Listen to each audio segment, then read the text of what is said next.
Hey guys, Adam here with AmericanTrucks.com, and today we're taking a closer look at and installing the Rough Country 2-inch front leveling kit N3 struts available for the 07-18 Silverado 1500. You should be checking this out if you're looking to add larger wheels and tires on your truck up to 33 inches comfortably, if you're looking for better ground clearance, if you're looking to reduce some of that factory rake, all with the kit that's not only a leveling kit, but one that's also going to upgrade the entire strut and spring assembly for better ride quality. Now, usually when you add a leveling kit, you're going to sacrifice some ride quality depending on the height of the kit.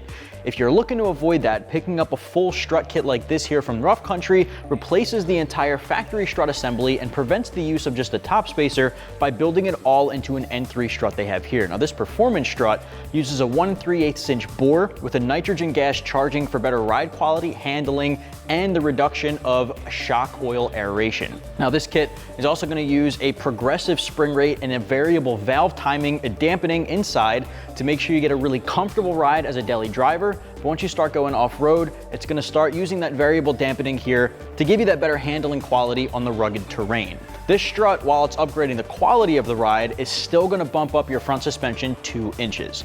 That's going to be great for guys looking to add larger wheels and tires to the front end of your truck. Now, anytime you're trying to add larger wheels and tires to a factory suspension, the squared off wheel wells prove to make that a little bit more difficult. If you're looking to add up to 33-inch tires comfortably without any rubbing or modification, at least a 2-inch leveling kit like this one here is going to do the trick.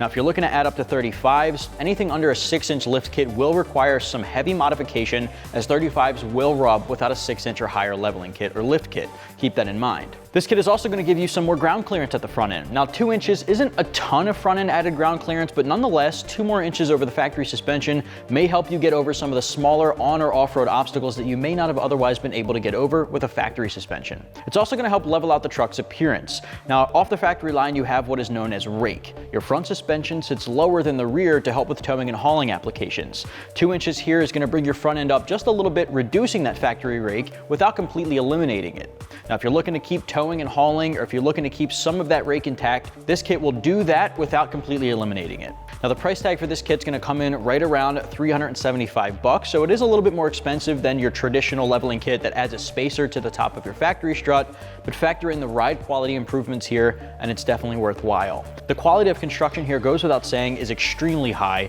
They have a really high quality silicone dust boot in the middle there. That's going to help prevent any of that dirt or debris off-road from getting in and damaging your strut over time. Like I said, it's got a 1 3/8 inch bore, which is much larger. It's got a chromed hardened piston rod as well.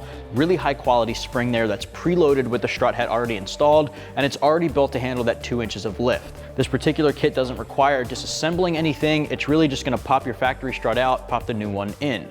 With that said, the install is still going to get 2 out of 3 wrenches on our difficulty meter. It's a little bit more involved than a traditional cold air intake or something similar like that. It's easy enough to do in the driveway at home with about 2 hours from start to finish. I'm going to show you every step of that process. What do you say we get started?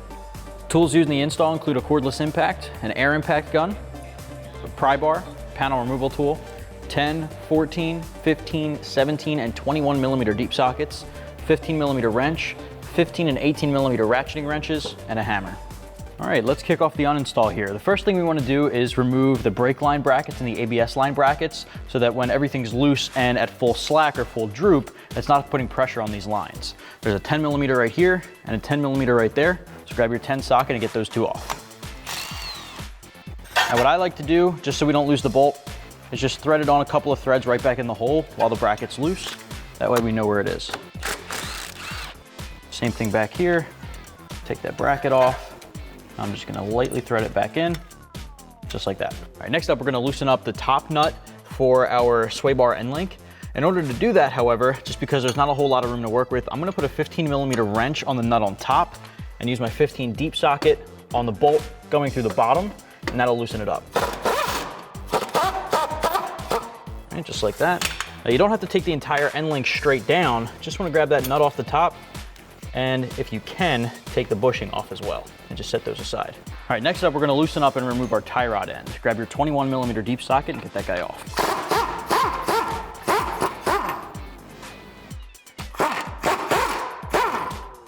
All right, now something to keep in mind here is that if you take this off, then this whole thing's gonna start moving. What I'm actually gonna do now that it's loose is just put the tie rod end back in and just put this in a couple of threads. We're gonna want this to be pretty stable for the rest of the uninstall, at least up until the point of the upper control arm coming off, so let's just keep that there for now. Next, we're gonna be loosening up and removing the nut on the bottom of our upper control arm where the ball joint connects to the hub here. Now, in order to do that, you're gonna grab an 18mm ratcheting wrench. That's at least what I recommend because there's not a lot of room here. And this is where we want the stability of the tie rod end because we don't want this thing moving back and forth. So let's crack this guy loose.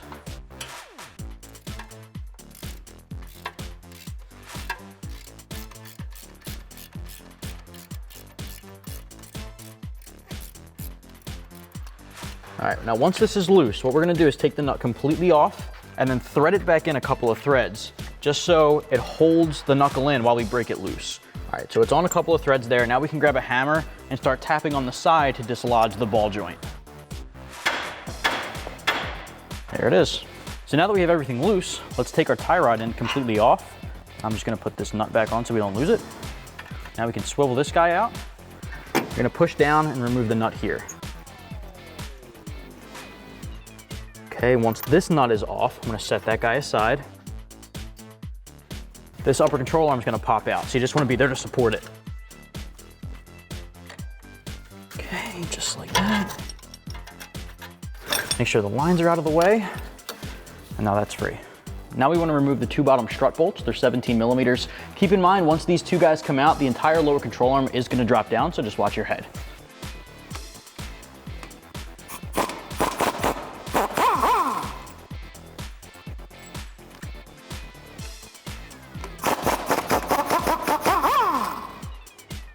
The next step here is to remove the top three nuts. They're 18mm, and then the entire strut will come out. Before we can do that, grab a panel removal tool or something similar.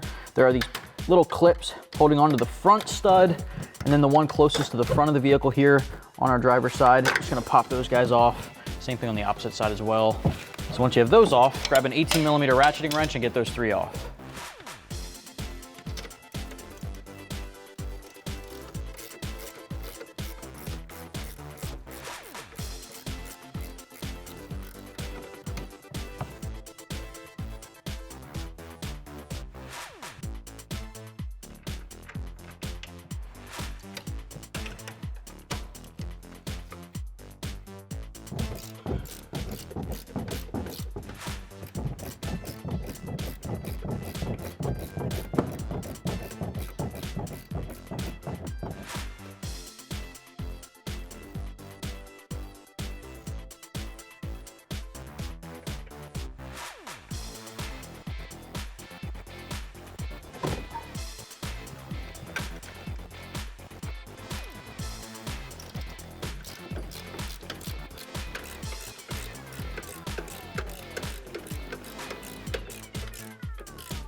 Okay, once you have all three off, the strut will drop down and you can take it off. Okay, set it aside. Now when it comes to the uninstall, you can repeat that exact same process on the other side. So we got our factory strut off the front end of our Silverado, and it's on the table next to our Rough Country 2-inch front leveling N3 strut, which I want to go through some similarities and differences with. Now, visually there's a big difference, but that's not really going to make a difference for performance. Just right off the bat, visually, of course, this has a silver powder-coated piston rod. The entire shaft there is powder-coated. Your factory one is black, but ours is looking a little worse for wear. It's got some rust spots happening on the shaft there, so it's due for a little bit of an upgrade there. Now, when it comes to the spring, this is a gloss black progressive spring, which means it's going to get a little bit more adaptive when it comes to off-road terrain, giving you a comfortable ride on-road, perfect for daily drivers. The entire strut assembly has just a little bit more technology built into it than your factory strut. This uses a variable valve dampening, which basically means the same thing as the progressive spring. It's going to give you a really nice factory-like ride quality on-road, but the second you hit off-road in a more rugged terrain, it's going to actively adapt to whatever that terrain is. The variable valve dampening is just what it sounds like. It's got variability in the way that it adapts to the terrain. So that strut there is just gonna do a whole lot of good off-road. And not to mention the difference in height. This is gonna be just about 2 inches longer of a strut assembly than your factory one, which is what's gonna produce that 2-inch leveling kit effect. So of course, typically you'd get a spacer that sits right at the top of your factory strut, but instead of doing that, this is accomplishing that by replacing the strut, but also upgrading the internals. It's got a 1 3/8 inch bore at the bottom there, which is definitely a little bit bigger than your factory one.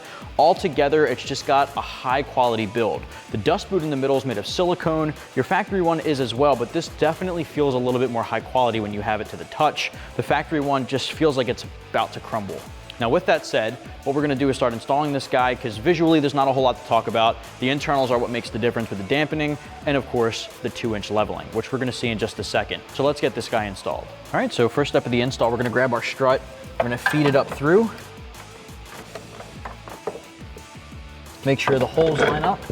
Grab one of the nuts included in the kit and we're just gonna tighten down one of them. I'm just gonna do the front one here just to hold the strut in place. Put that guy all the way down. Now we can start putting everything back together. All right, so now what we can do is push our strut back, take the bolts included in the kit, go up from the bottom, connect them just like that, and put the nylon lock nut on included in the kit as well. Doing the same thing for both sides. All right, I'm gonna use a little hammer to tap this guy through. Perfect. All right, grab the nut included in the kit again, put it through. Now we can tighten these guys down. All right, so next you're gonna take a 14mm socket for the bolt head and a 15 wrench for the nut and tighten these guys down.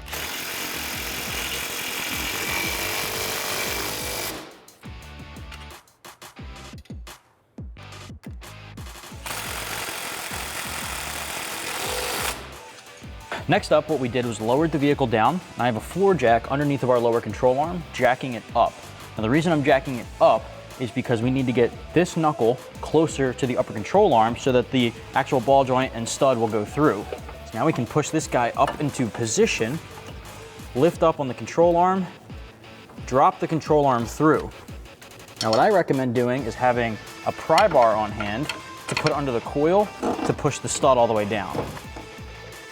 From there you can put the nut on the stud on the bottom. Okay. All right, so now we can tighten down the upper control arm. Now actually before we tighten that down, let's put our tie rod end back in so it doesn't spin when we're trying to tighten it down. All right, so we're just gonna put that through. We don't have to tighten it down just yet. Let's focus on the upper control arm bolt. Grab your 18 ratcheting wrench and tighten that down.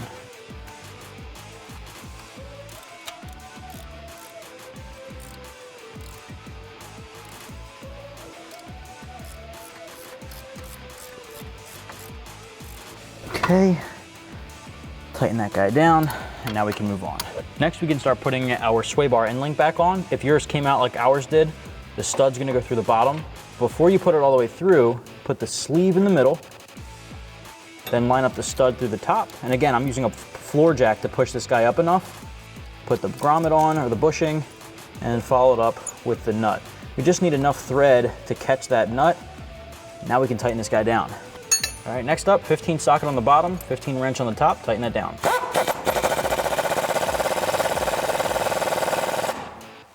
Switch over to your 21 deep socket and tighten down your tie rod end.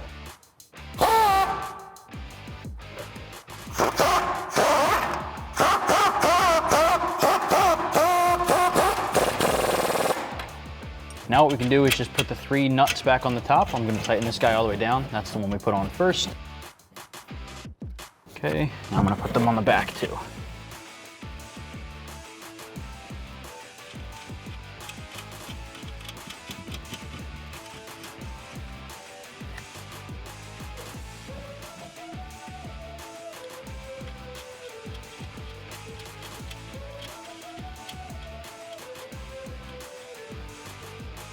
All right, now you can tighten these guys down.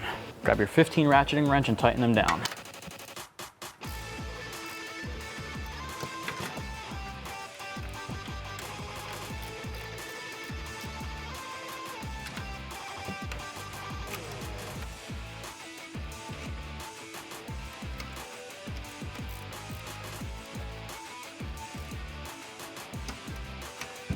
Last step here, let's reattach our brake and ABS line brackets.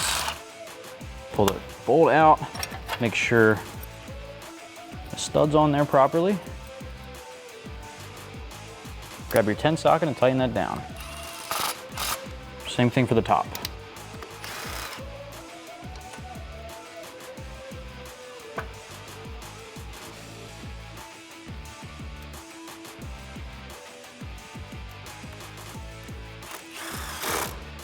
So at that point, you can repeat that entire process on the other side. You want to make sure you're looking up your factory torque specs. This fits a wide range of generations and trim packages. Make sure you're figuring out what the torque specs are for your particular vehicle. Torque everything down, and then you want to make sure you're getting in alignment. From there, you're good to go.